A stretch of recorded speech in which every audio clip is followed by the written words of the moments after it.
Bonjour à tous et bienvenue dans la suite de ce conte philosophique Le Magicien d'Or. Nous allons aborder aujourd'hui le chapitre 4. Vous pouvez retrouver les précédents chapitres dans les épisodes précédents. Aujourd'hui, nous allons prendre un point de vue un peu plus détaché. D'ordinaire, nous voyons ce qu'il se passe à travers du regard du Magicien d'Or, mais dans cet épisode, nous allons nous attarder sur ce qu'a fait Barbe Grise pendant ce temps et sur ce que compte faire Scrone après. C'est parti, je vous souhaite une bonne écoute pour ce chapitre 4. Tremblez devant l'esclave quand il brise sa chaîne. Johann Friedrich von Schlegel.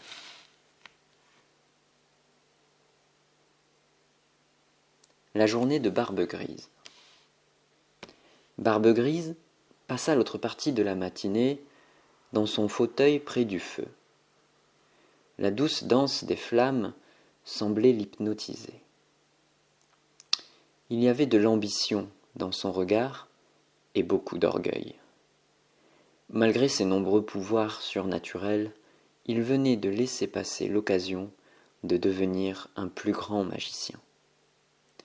Il serrait dans sa main droite une belle andésine, d'un bronze profond, tout en se rappelant les mots du Magicien d'Or qu'il venait de prononcer à l'instant. « Si vous me tuez, je finirai par revenir, encore et encore. Il y a certainement une autre solution. » Barbe Grise regarda la pierre qu'il tenait dans sa main. Il y en a peut-être une, en effet. Il se leva et se rapprocha des flammes de la cheminée. Il crut y voir à l'intérieur un visage, qu'il était le seul à connaître dans ce château. « Vous m'aviez promis assez de pouvoir pour faire régner l'ordre sur cette terre, mais voyez bien que cela n'a pas été suffisant, » évoqua Barbe Grise. « Vous vous êtes joué de moi. » Le visage lui répondit. « Je t'ai promis de t'accompagner dans ta noble cause, mon ami. Je t'ai appris à contrôler le feu de ton ambition et le pouvoir de cette pierre. Son pouvoir n'est nullement impressionnant. Entre tes mains, mais l'ogre nous en a fait démonstration autrefois. Il sait ce dont elle est capable. Asservis-le encore. » Le visage disparut. Barbe Grise resta un instant immobile. Il avait été pendant de nombreuses années le disciple du Magicien d'Or, assez pour entrepercevoir les limites de son dessein.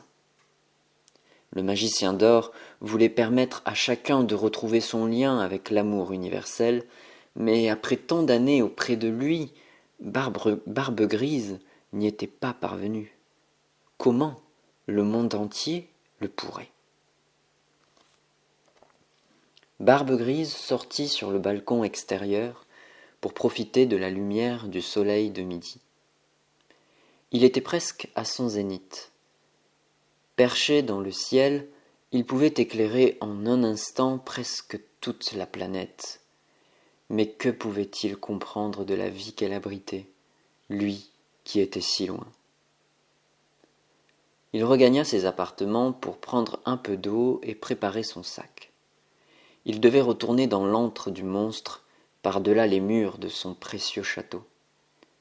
Il pensa avec tendresse à ce jeune homme, qui hier encore n'était qu'un gamin, qui rentrait sûrement chez lui après un anniversaire trop arrosé. Anima, son ancien maître, lui avait raconté comment cela s'était passé pour lui. À 25 ans, jour pour jour, il avait basculé, alors qu'il se promenait dans les vignobles catalans près de Perpignan. Il marchait en réfléchissant à son avenir, à ses projets, son épanouissement personnel, en ce jour d'anniversaire. Que pouvait-il faire de sa vie? Il se posait profondément la question, mais soudain, tout lui paraît clair, tout lui parut clair et limpide. Il deviendrait un sage. Voilà une vocation peu commune, mais elle était celle du magicien d'or. Le reste suivit peu à peu, au fur et à mesure de ses méditations et observations. Ses souvenirs antérieurs, de ses vies antérieures, se réveillèrent. Il trouva un conteur sur son chemin 3 ans plus tard, dans les montagnes du Jura. Un homme d'une trentaine d'années, à peine plus âgé que lui, mais arborant une barbe fournie, qui propageait des paroles de tolérance et des histoires pleines de bon sens. Il l'invita à le rejoindre dans sa quête d'amour universel, et le surnomma Barbe Grise, pour qu'il n'oublie jamais sa vie d'avant, mais qu'il renaisse symboliquement pour la dépasser. Barbe Grise avait accepté sa proposition pour voyager et bénéficier d'un peu de compagnie quelque temps. Mais il fut vite ébahi devant les pouvoirs du magicien d'or, et resta près de lui pendant plus de 15 ans. Toujours le magicien d'or lui enseignait la vie. Mais Barbe Grise n'en savait jamais assez pour se reconnecter à ce fameux amour universel. Et voilà que 25 ans plus tard, vous apparaissez de nouveau, pile à l'heure prévue, dit Barbe Grise. Le magicien prit son chapeau pointu et son bâton.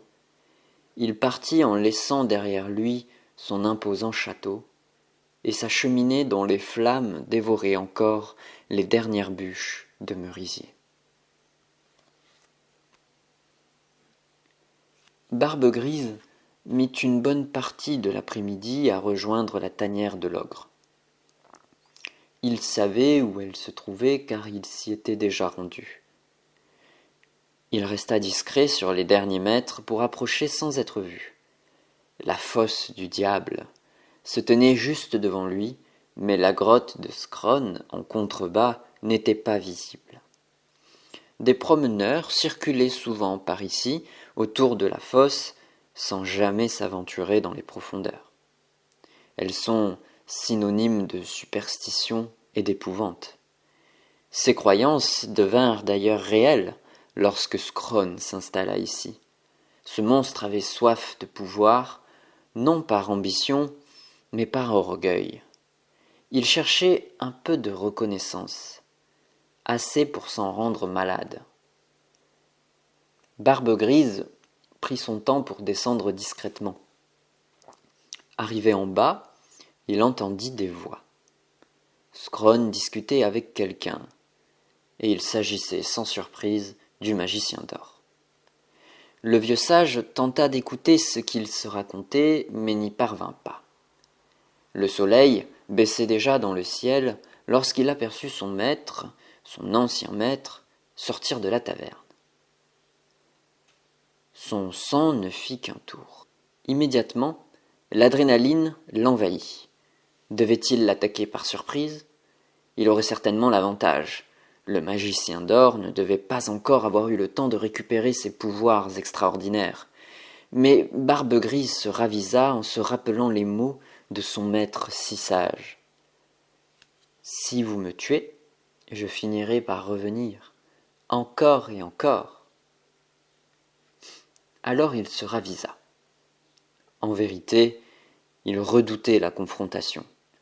Son ancien maître était sage et vif d'esprit, mais l'âge avait eu raison de sa folie. Ce jeune homme, en revanche, pouvait peut-être être capable de tout. Comme Anima à ses débuts. Celui-ci usait souvent de ses pouvoirs pour transformer le monde autour de lui, convaincu qu'en suscitant le désir, il en ressurgirait la vertu. Toute personne agit par intérêt, mon ami, ne l'oublie pas. Et ce n'est pas un mal, c'est une énergie qu'il faut canaliser. Son ancien maître était tolérant. Avait-il deviné l'ambition de son élève? Barbe Grise n'y pensa plus. Il devait rester concentré sur sa mission. Il repassa quelques fois encore dans sa tête son plan. Une fois à l'intérieur, il n'aurait nul recours, nul temps pour réfléchir. Sa préparation était la clé de son succès, il le savait. Au bout d'un peu plus d'une heure, il était prêt. Il se leva, mais se ravisa immédiatement en voyant Scrone sortir de sa grotte. Il resta caché et l'observa. Scrone s'approcha du magicien d'or. Allait-il le tuer à nouveau? Par surprise cette fois-ci? Mais Scrone semblait hésiter. Il s'arrêta et rebroussa chemin. Barbe Grise poussa un soupir de déception. Dommage. Cela lui aurait donné 25 ans supplémentaires.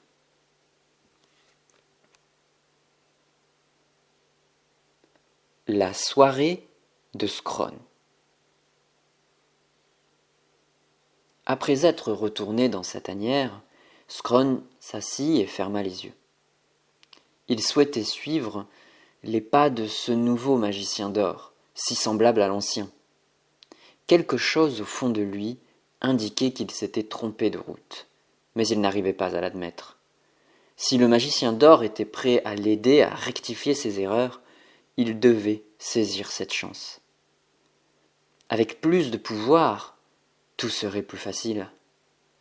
Alors Scrone se mit en tête de reproduire les actions du magicien d'or en commençant par une petite méditation. L'ogre était orgueilleux, mais ne manquait pas totalement de sagesse au fond. Il se rappelait d'un temps où il était merveilleux, fort et puissant, mais ses souvenirs s'estompaient depuis que Barbe Grise lui avait retiré sa pierre. Ils étaient presque semblables à des rêves désormais, dont nous ne nous rappelons plus si nous les avons vraiment vécus. Heureusement, ils emportaient dans l'oubli la souffrance qu'ils causaient. Ces glorieuses histoires qu'il entrevoyait, et dont il avait été peut-être le héros, ne faisaient que lui renvoyer la douloureuse image de ce qu'il était aujourd'hui. Alors il laissait s'échapper le passé, pour mieux construire son présent. Finalement, cette pierre qu'il chérissait tant était peut-être la source de ses problèmes. Maintenant que Barbe Grise la lui avait ôtée, et que le magicien d'or lui offrait une chance de se racheter, l'horizon d'un avenir meilleur ne paraissait pas si utopique.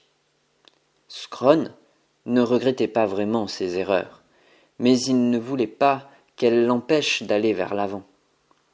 Il avait fait ce qui devait être fait, sous les conseils de Barbe Grise. Lorsque le magicien d'or lui avait enseigné que toute chose avait sa place dans ce monde, Scrone avait gagné en confiance, mais il ne savait pas encore à l'époque comment s'y prendre. Il était prêt à renaître, mais n'arrivait pas à pardonner le mal que les autres lui avaient fait, parfois sans le vouloir. L'ego de Scrone était égal à sa carrure, surdimensionné. C'est ainsi que Barbe Grise l'a trouvé. Il lui a murmuré à son oreille sa vision du monde, bien différente de celle du magicien d'or. Celle de celui-ci était utopique et trop optimiste. La vision que partageait Barbe Grise semblait bien plus réaliste. Les hommes n'étaient pas prêts pour maîtriser le pouvoir qu'offrait l'amour universel. Et ce discours avait trouvé un écho dans le cœur meurtri de Scrone, comme si celui-ci se remémorait les échecs blessants qu'il avait endurés en voulant sauver les hommes il y a bien longtemps. Barbe Grise pouvait offrir un monde nouveau à ceux qui le méritaient, mais il avait besoin de lui. Pour gagner sa confiance, il lui confia un secret que le magicien grisâtre avait découvert après tant d'années passées aux côtés du magicien d'or. Chacun a sa place et doit exprimer sa volonté de puissance. Montre au monde que tu existes et il t'acceptera. Sinon, laisse-le t'écraser. C'est un choix qui nous appartient tous. À toi de voir si tu veux faire partie du nouveau monde. Alors l'ogre avait fait son choix. Il retrouva le village à proximité et voulut s'expliquer. Il scanda à tous la nouvelle vie à laquelle il aspirait et que rien ne l'arrêterait. Mais on le prit pour un fou. On se moqua, on rit de lui, et ce fut trop d'humiliation pour cet être orgueilleux qui avait été si beau et majestueux dans un temps passé. Grâce à son ondésine scintillante, il déchaîna la puissance de la terre sur ce village désarmé. Scrone ne t'a pas invité à entrer, magicien, clama Scrone d'un ton menaçant. J'entre et je sors quand je le désire, répliqua Barbe-Grise. Ce dernier venait d'entrer dans la grotte obscure, une flamme à la main. L'ogre se releva et se tourna vers son ancien partenaire. Cela faisait plus de 20 ans qu'ils ne s'étaient pas revus. Le magicien explora la grotte calmement pour apaiser l'atmosphère. Scrone ne put retenir une expression de dégoût lorsque celui-ci posa ses mains un peu partout sur la paroi. « Tu t'es adouci depuis notre dernière rencontre, continua le magicien. J'en suis content pour toi. Les rêves qui me hantent se font plus rares, répondit Scrone. C'est une fort bonne nouvelle. En effet, tu peux donc me rendre ce que tu m'as volé, déclara l'ogre. Il parlait de la pierre, la majestueuse ondésine que Barbe-Grise lui avait substituée à la suite du carnage perpétué dans le village voisin. Ce ne serait pas sage.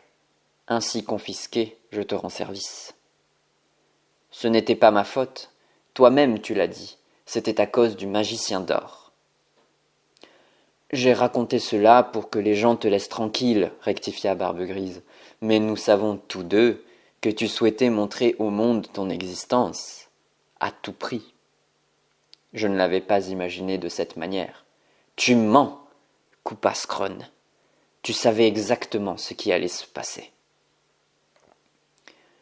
Tu nous as montré sa puissance, dit Barbe-Grise en présentant la pierre. Mais je suis certain qu'elle peut faire plus que ça, qu'elle peut nous aider à rectifier ce monde, déclara Barbe-Grise pour changer de sujet. Je me moque du monde et de ton projet. Je veux être en paix. Barbe-Grise ne s'attendait pas à cette réaction. Il avait besoin de Scrone pour en apprendre davantage sur l'activation du pouvoir caché dans la pierre. Il devait convaincre l'ogre de l'aider sans qu'il ne sache rien. « Je comprends ta déception, feigna-t-il. Tu as sombré dans l'erreur, mais celle-ci ne doit pas t'empêcher d'avancer encore. Je peux t'aider. Viens avec moi dans mon château. À l'intérieur de ces murs, rien ne pourra t'arriver. » Scrone dévisagea le magicien d'un œil accusateur. Pourquoi devenait-il si soudainement fraternel? Quelle sombre stratégie cachait-il encore? « Va-t'en, dit-il, et emporte avec toi cette pierre si tu y tiens tant. »« Que je m'en aille, reprit Barbe-Grise, pour te laisser là, avec le magicien d'or, celui-là même que tu as osé tuer ?» L'ogre grogna. Il n'est pas venu me faire du mal. Simplement parce qu'il a échoué la dernière fois, répliqua le magicien. Barbe-Grise vit la surprise dans le regard de Scrone. Celui-ci commençait à douter.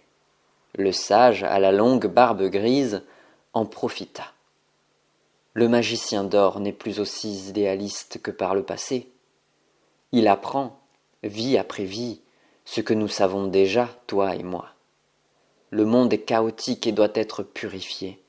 Que se passera-t-il lorsqu'il conclura que tu as fait trop de mal pour vivre encore? Je l'ai vu, il est assez puissant pour te détruire désormais, et il le découvrira bientôt. Son discours ne sera alors plus celui d'aujourd'hui. Moi, je t'offre l'opportunité d'utiliser cette pierre qui est la tienne, sous mon contrôle et ma bénédiction. Toi et moi, nous pouvons rebâtir ce monde qui t'a fait tant souffrir, alors que lui cherche à le sauver. Tu peux faire mieux que lui. Nous pouvons faire mieux que lui. » Le magicien vit la lueur de la vengeance dans les yeux de son partenaire. Malgré sa laideur, ce regard lui redonnait toute sa magnificence et le rendait terriblement effrayant. « Je ferai ce que je dois faire, » dit-il. Et c'est la fin de ce chapitre 4. Nous reprendrons le point de vue du magicien d'or pour la suite de cette histoire dans le chapitre 5 qui, je vous le promets, vous réserve quelques surprises. En tout cas, merci de m'avoir écouté jusqu'au bout. Je vous invite à écouter immédiatement le chapitre 5 s'il est déjà sorti. Sinon, je vous invite à vous abonner à la chaîne pour ne pas le rater. Encore merci et à bientôt.